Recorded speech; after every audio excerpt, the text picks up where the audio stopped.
In today's video, I'm going to teach you how to add an unsubscribe link inside your email in Sendgrid easily. Now, if you're managing email marketing campaigns, it's crucial to include an unsubscribe link. Not only is it a best practice for maintaining a healthy email list, but it's also a requirement under many email marketing laws like the Can Spam Act. So let's dive into how you can do this in Sendgrid.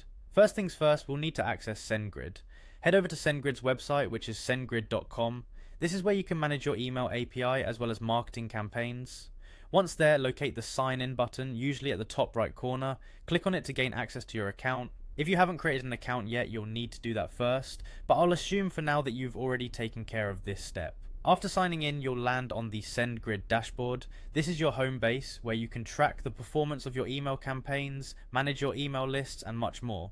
From here, direct your attention to the left-hand side menu and look for the Marketing tab. It's essential to click on this because it will bring you into the marketing section where we handle single sends and other campaign activities. Once in the marketing section, you should see an option labeled single sends. Clicking on this is crucial because this is where you create individual marketing emails as opposed to automation or sequences.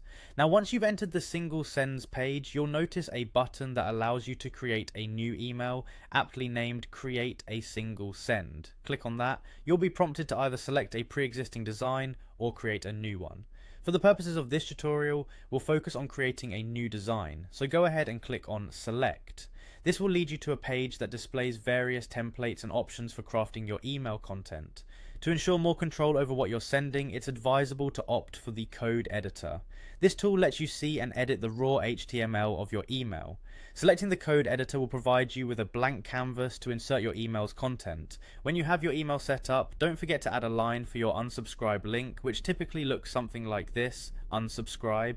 This placeholder will automatically be replaced with your actual unsubscribe URL when the email is sent. After inserting the unsubscribe link, make sure everything looks good and click select to finalize your email. And that's it, you've now successfully added an unsubscribe link to your email in Sendgrid. Thanks for watching, and be sure to do this for every campaign to keep your email list healthy and compliant.